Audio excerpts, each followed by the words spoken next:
Olá, gente.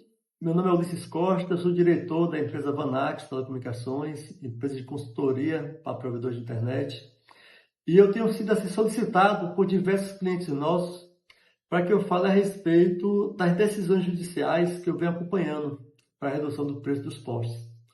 Então, eu trouxe um caso prático de uma decisão que eu acompanhei desse ano 2025, onde o juiz ele dá a sentença do processo, não é mais liminar, e ele faz algumas determinações, né? Primeiro, para o provedor de internet, o provedor ele tem um prazo de 240 dias para apresentar os projetos técnicos junto à concessionária. E em seguida, ele faz uma série de determinações para a concessionária.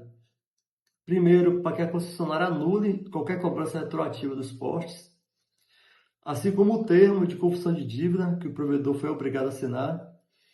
Ele exige que a concessionária deixe aberto o sistema, né? Forneça o login e senha de um sistema para poder protocolar projetos. Fixa o valor de R$ 3,19 pelo preço dos postes. E ele questiona, que aqui foi a necessidade do provedor, a respeito do cabeamento metálico. Então, veja o seguinte, até onde eu saiba, a Vanax, nós somos a empresa que está mais à frente desse assunto em todo o Brasil. E isso para mim não é surpresa, porque nós somos os primeiros a falar desse tema. Em 2014, eu lembro que eu estava participando de um evento nacional de provedores de internet, e quando eu falei que os provedores têm direito de reduzir o preço dos postes, isso na época gerou um maior burburinho no evento. Inclusive diversos advogados, né, que foram falar em seguida, disseram que era um absurdo, que o preço não tinha como negociar, que a concessionária, se ela pedisse, eu lembro que deram um exemplo, se a concessionária pedisse um saco de farinha, que o provedor ele tinha que dar um jeito de conseguir naquela hora um saco de farinha. Então a gente continua a nossa caminhada, tá? E a gente assim hoje prova aqui, né, com dezenas e dezenas, centenas de casos já positivos, né, de provedores que já têm contratos assinados com os valores de R$ 3 de fração.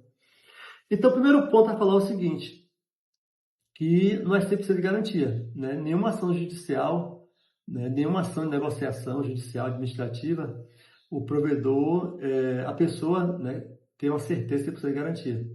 Mas o que eu posso afirmar é que a grande maioria dos casos tem sido positivos.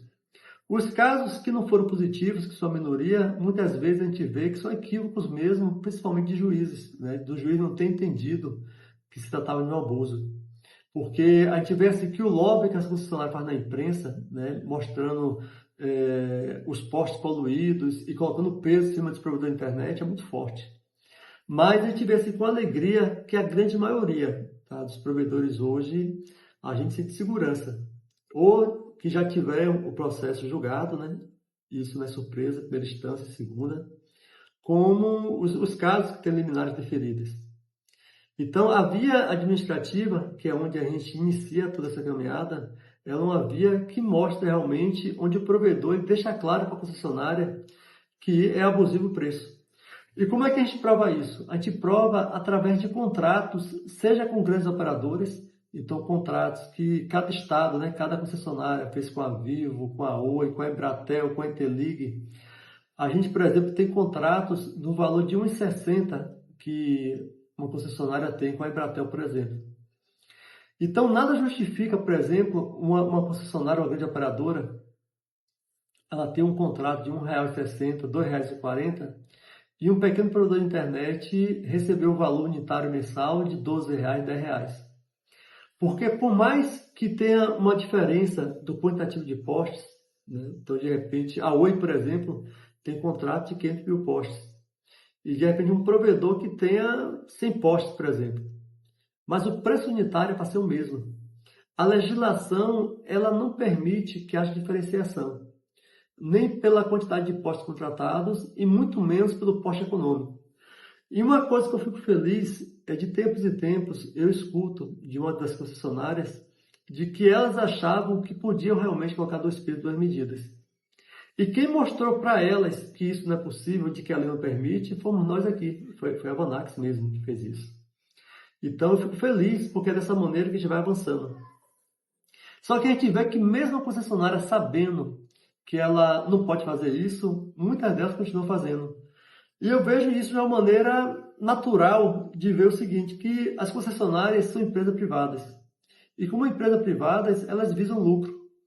Então, como elas sabem que esse conhecimento são poucos provedores que têm, ou seja, que ainda tem provedores que acham que tem que pagar mesmo R$10, 12, 15, R$18, R$22.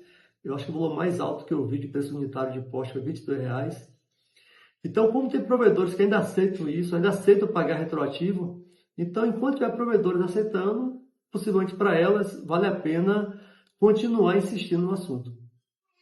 Mas eu não tenho dúvidas, tá, de que o provedor que entra para questionar isso, a chance de ganhar é gigante. O principal ponto que eu vejo assim que diferencia muito o trabalho que a gente faz é a segurança. Eu costumo dizer que quem contrata a Vanax, quem contrata uma empresa que vai completar 21 anos no mercado, dedicada para a internet, esse cliente, esse provedor, ele está querendo segurança. Então, uma coisa que a gente faz aqui é primeiro ver o histórico do provedor. Às vezes é um provedor que é 100% clandestino, se nunca protocolou nenhum tipo de projeto concessionário. Se é um provedor que ele já protocolou projetos e o contrato não foi emitido. Se é um provedor que tem contrato assinado. Se é um provedor que ele está pagando passivo retroativo para a concessionária. Porque outra coisa importante também para te falar nesse vídeo, que a cobrança retroativa, ela também não é legítima. Por mais que o provedor tenha usado os postes, mas a lei não cita isso. Tá? A penalidade que a lei traz, né, é o provedor ele ter o cabo cortado. Então, por exemplo, o pior cenário que pode existir de um provedor procurar o nosso serviço é quando ele está no momento da fiscalização. Então, muitas vezes acontece, a concessionária ela está em campo, cortando o cabo do provedor, muitas vezes cortando o backbone principal, e o provedor ele procura a gente em desespero para que a gente dê uma solução imediata. Então, é muito difícil. Algumas vezes a gente consegue, né? E para isso, muitas vezes, é o provedor concordar com as condições da concessionária.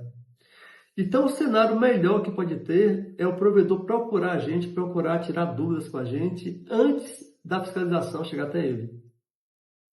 Outra coisa também é o provedor que já tem um contrato assinado, a gente conseguir, inclusive, questionar para que a concessionária devolva todo o período que o provedor pagou a mais, em excesso. Então, pessoal, é importante esse conteúdo, tá? É importante porque eu ainda vejo muitos provedores de internet não sabendo de que é possível negociar de maneira segura. E a maneira segura ela se dá porque na relação provedor de internet concessionária, a gente vê que o provedor é sempre o pequeno e a concessionária é sempre o grande.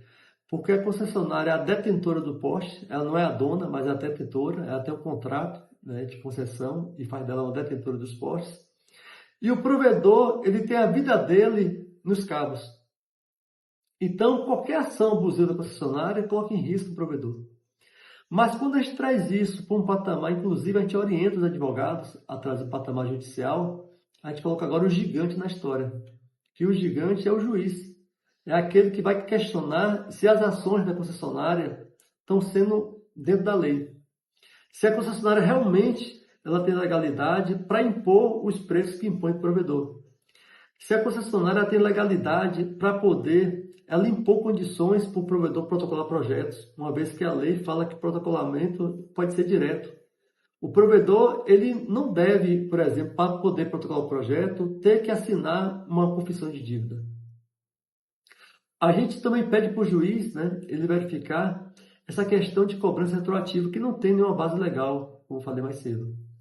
Então, esse conhecimento, né, essa informação de que existe sim uma maneira segura, uma maneira organizada, do provedor, naturalmente, ele se legalizar, isso é uma coisa importante, porque a concessionária cortar o cabo não exatamente significa uma ilegalidade dela. Porque se a gente vai cortando o cabo de um provedor que não tem contratos, então ela está dentro da lei. Mas que ela faça isso dentro do limite da lei. Então a gente busca também pedir que o provedor se legalize, né? E para isso a gente também oferece o serviço de legalização, o serviço de prova de postes. Então, pessoal, espero que esse vídeo tenha auxiliado vocês a auxiliar a enxergar, né, de que é possível sim reduzir o preço dos postes, de que a gente tem experiência para isso e que a gente pode auxiliar a sua empresa. Estamos à disposição. Um grande abraço a todos.